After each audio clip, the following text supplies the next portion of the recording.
కావాలా అత్తయ్య? ఇన్నేళ్లు ఈ పెద్ద మనిషితో కాపురం చేశావు.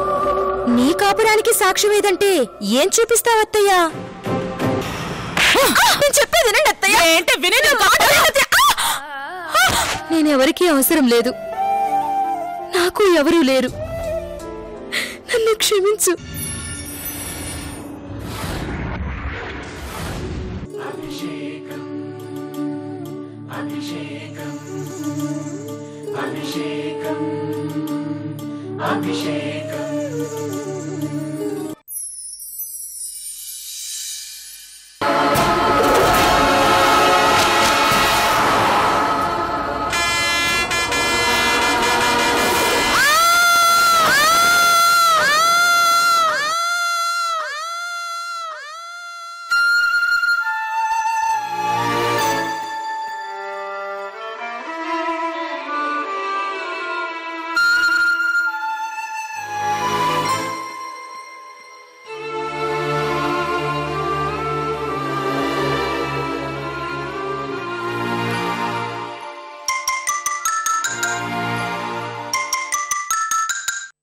హలో, నేను సిఐ రంజిత్ను మాట్లాడుతున్నాను.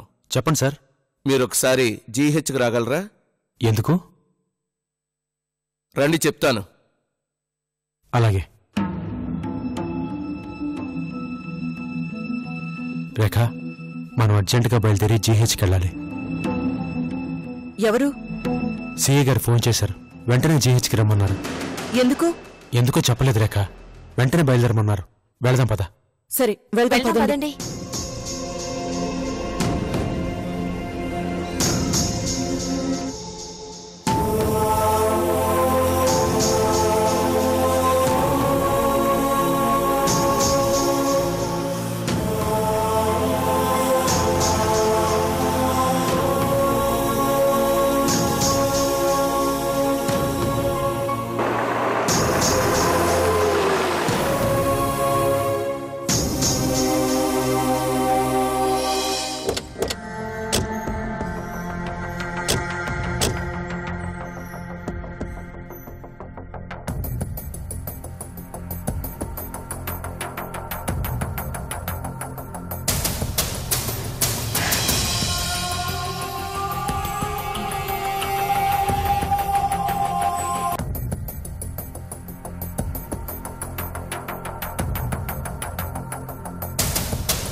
సార్ నమస్తే. నమస్తే. అర్జెంటుగా రమ్మన్నారు, ఏమైంది సార్?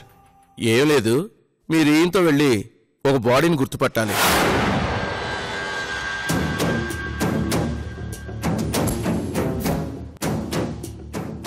బాడీని గుర్తుపట్టడం ఏంటి? ఏంటి మీరనేది? ఏం లేదమ్మా, మాకు గుర్తు తెలియని శవం ఒకటి దొరికింది. మొహం గుర్తుపట్టడానికి వీలు లేకుండా ఉంది.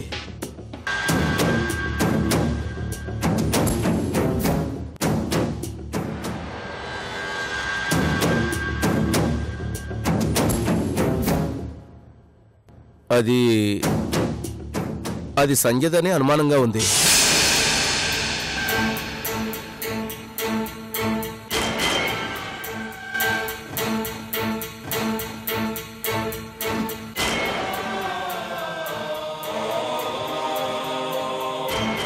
అందుకే మిమ్మల్ని పిలిపించాను.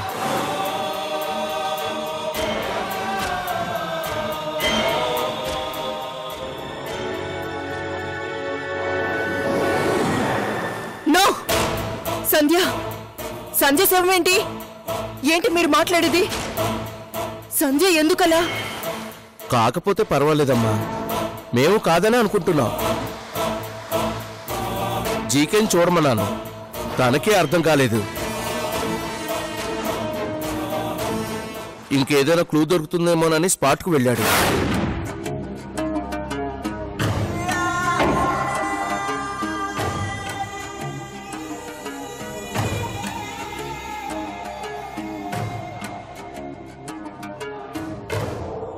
లేదు బాబు, సంజయ్కి ఆ పరిస్థితి రాదు.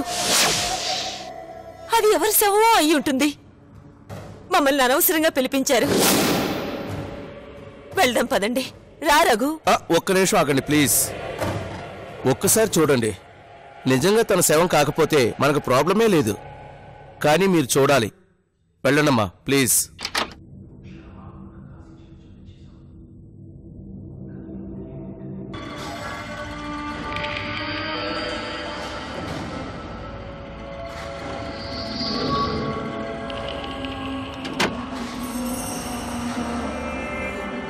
ఇదిగోండి సార్, ఈ అమ్మాయే, చూసుకోండి సార్.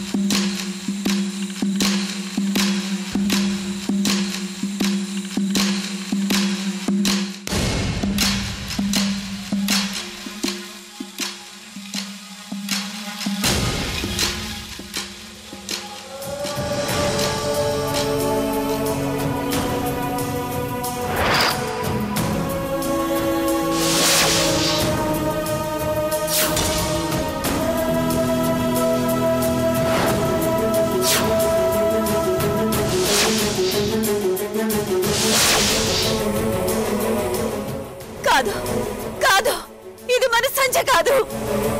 అవును, సంధ్య కాదు. బాడీ గుర్తుపట్టలేకుండా ఉంది. మిగిలిన ఆనవాళ్ళు ఏమైనా ఉన్నాయేమో చూడండి. ఆనవాళ్ళంటే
చల్లగా ఉండమ్మా. అమ్మ సంజ, నీకోసం ఏం తెచ్చావు తెలుసా? ఏంటి నాన్న? ఏంటిది? అమ్మ కావాలి అన్నావు కదా, అమ్మని నీ మనసులోనే ఉంచాలని ఇది తీసుకొచ్చానమ్మా. ఇదిగో అమ్మని చూడు. అమ్మా? అమ్మే కదా నాన్న? అక్కడ కాదమ్మా, నీ మెళ్ళలో. వెయ్యి.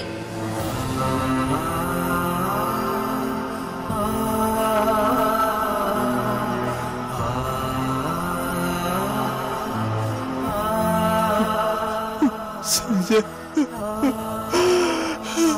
సంజయ్, సంజయ్, సంజయ్,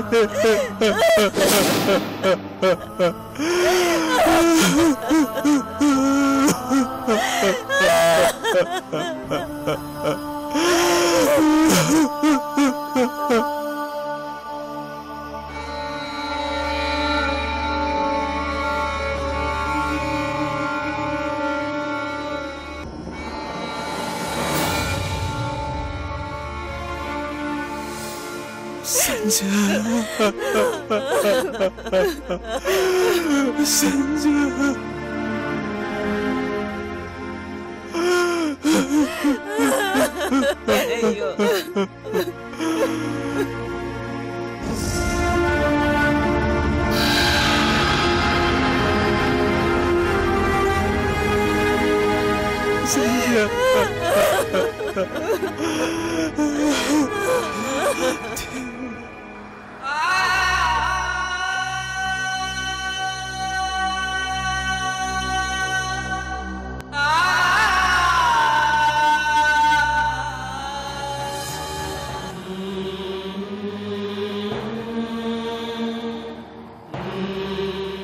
ఏమండి,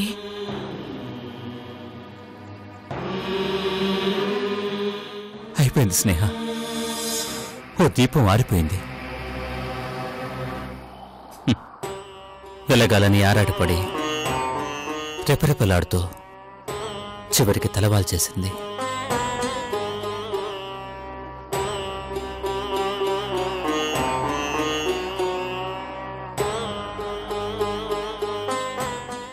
నాకు తెలిసిందండి, సంధ్యకు భగవంతుడు ఇలాంటి రాత రాస్తాడని అస్సలు నేను ఊహించలేదు.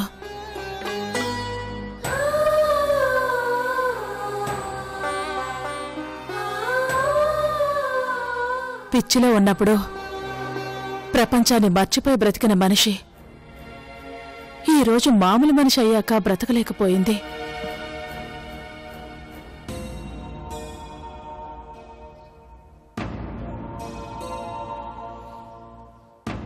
అయిన వాళ్ళలో ఇంతమంది ఉన్నాం, మన దగ్గర రాకుండా తనెందుకు దూరమైందో అర్థం కావట్లేదు. కనీసం కన్నతండ్రిని చూడాలని కూడా తనకనిపించలేదు. పాపం రఘు సంజయ్ గురించి ఎంత కష్టపడ్డాడో, ఎంత పోరాడాడో.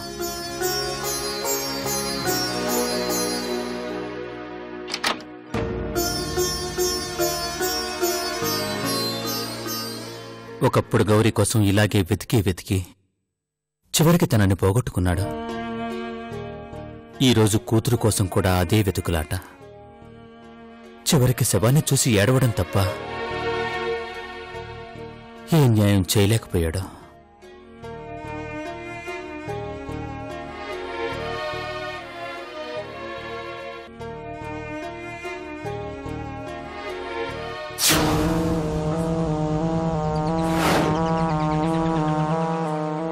సంజయ్ కూడా ఎందుకంత తొందరపడిందో అర్థం కావట్లేదు. నిజంగా తనకు అన్యాయం జరిగితే నిలబడాలి, మాట్లాడాలి. అంతేగాని అందరికీ దూరమైపోయి ఏం సాధించింది? నీకు అర్థం కాదు స్నేహ, నీకు ఎప్పటికీ అర్థం కాదు. సంధ్యకు అన్యాయం చేసింది నీ కొడుకే అని ఎంతమంది చెప్తున్నా నువ్వు నమ్ము.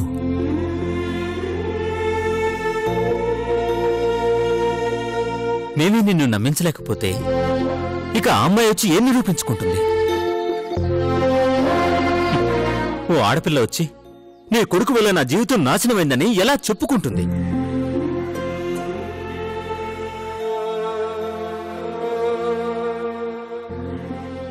నీకు కావాల్సింది సాక్ష్యం.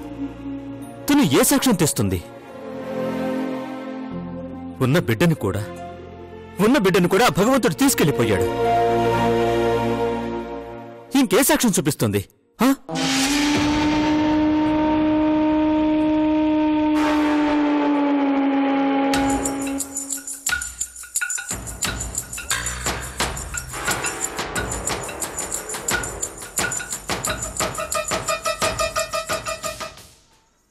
తల్లి బిడ్డ ఇద్దరూ పోయి నాకు టెన్షన్ లేకుండా చేశారు.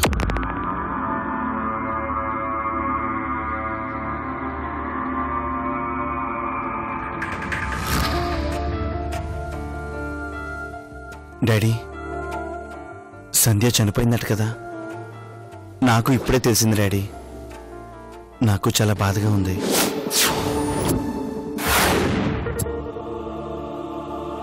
రేయ్, ఎందుకురా ఇంకా నటిస్తావు? ప్రపంచంలో ఏ మనిషికైనా శత్రువు చనిపోయాడన్నా ఏదో ఒక మూల చిన్న బాధ ఉంటుంది. కానీ నీకు మాత్రం చాలా సంతోషంగా ఉంది కదూ?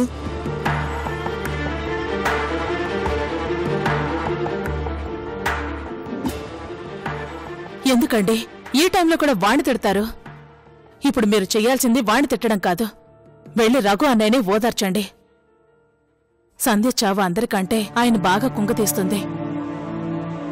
పిచ్చిలో ఉన్నప్పుడు నాన్న అని పిలిపించుకున్నాడు కానీ బాగున్నప్పుడు ఏ రోజు నాన్న అని పిలిపించుకోలేదు. తను ఒక స్టూడెంట్గా పరిచయం తప్ప కళ్ల ముందు కన్నబెట్టి ఉన్నా గుర్తించలేకపోయాడు. గుర్తుపట్టే నాటికి మనిషి దూరం అయిపోయింది. వెళ్ళండి, వెళ్ళి ముందు రఘు అన్నయ్యని ఓదార్చండి.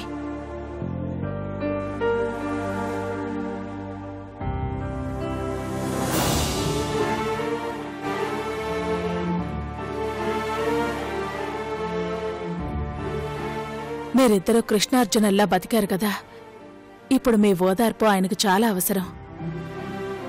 ఏం చేసినా ఎవరిని నిందించినా పోయిన మనిషి అయితే తిరిగిరాడు. ఉన్నవాళ్ళని ఆ జ్ఞాపకాల నుంచి బయటికి తీసుకురావాలి. ముందా పనిచేయండి.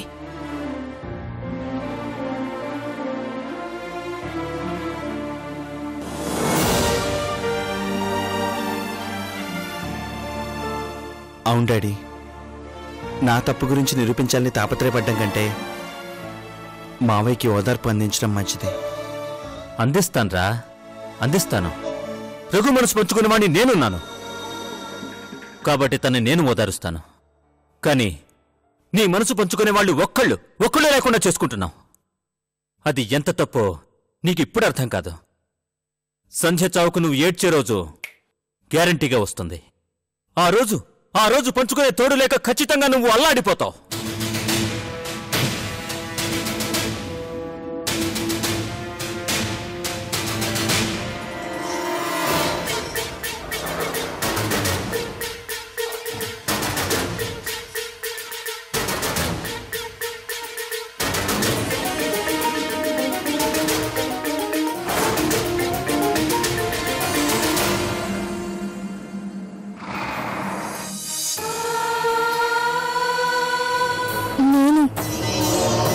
సంధ్యని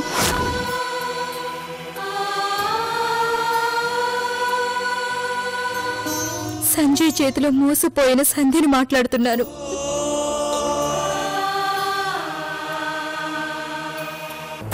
నా గురించి కాదన్నయ్య, ముందు నాకు విషయం చెప్పు. సంజయ్కి ఉషకి పెళ్లి జరిగిందా?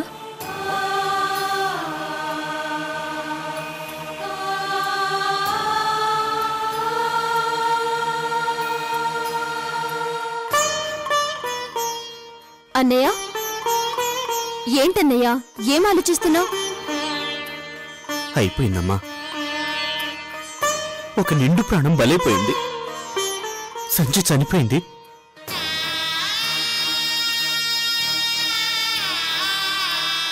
అన్నయ్యని ఆప్యాయంగా పలకరించినా ఏం న్యాయం చేయలేకపోయానమ్మా.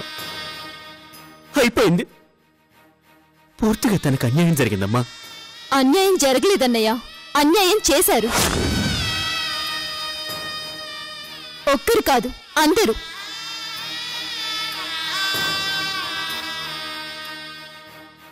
అందరూ సంజయ్కి అన్యాయం చేశారన్నయ్య, చివరకు నువ్వు కూడా.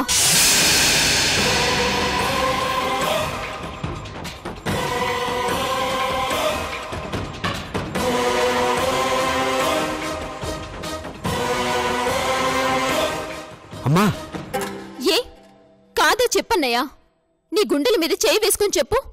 నువ్వు చేసింది న్యాయమా? అన్నయ్య అని నోరారా పిలిచిందని నువ్వే అన్నావు కదా, అదే అన్యాయం నాకు జరుగుంటుంటే ఇలాగే ఉండేవాడివా?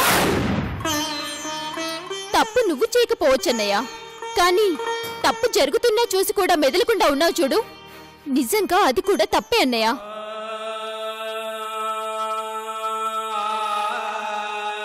ప్రతిసారి సంజయ్కి జరిగిన అన్యాయం గురించి బయటికి చెప్దామని అనుకునేవాణ్ణి, కానీ నా నోరు నొక్కేవాడమ్మా వాడు.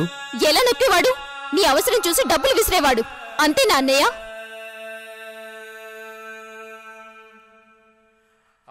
డబ్బుల కోసం గడ్డి తిన్న ఆ శ్రీధర్కి నీకు తేడా ఏముందన్నయ్యా? చెప్పన్నయ్యా.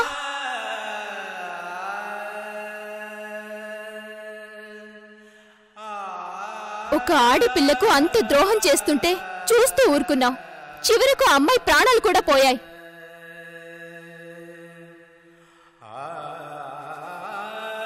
ఇప్పుడెందుకన్నయ్యా బాధపడతావు? నువ్వు బాధపడుతుంటే నాకు జాలనిపించడం లేదన్నయ్యా.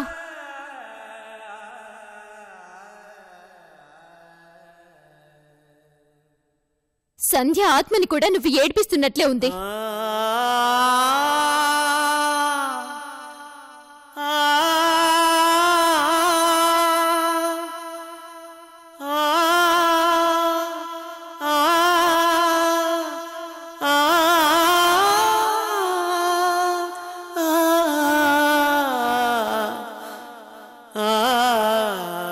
బతికుండగా తనకి చాలా సాయం చేద్దామని చూశానమ్మా.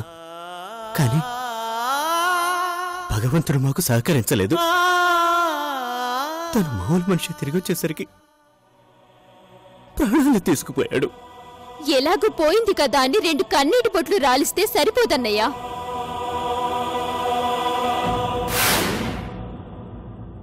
తనకు బ్రతికి ఉండగా న్యాయం చేయలేకపోయావు. కనీసం పోయిన తన ఆత్మకైనా శాంతి కలిగించాలి అంటే నువ్వు నోరిప్పాలి. సంజయ్ చేసిన దుర్మార్గాల గురించి అందరికీ తెలిసేలా చేయన్నయ్యా. ఇదే నువ్వు సంజయ్ చేసే న్యాయం. నా మాట ఎవరు నమ్ముతారమ్మా? ఎందుకు వినరు? సంజయ్ దుర్మార్గం గురించి అందరికీ తెలుసు, ఒక్క వాళ్ళ అమ్మకు తప్ప. ఆవిడకు నువ్వు చెబితే నమ్ముతుంది. ఇంతవరకు నీ ఫ్రెండ్ కోసం చాలా చేశావు. సంజయ్ కోసం ఇప్పుడైనా నోరిప్పు. అప్పుడు తన ఆత్మకు శాంతి.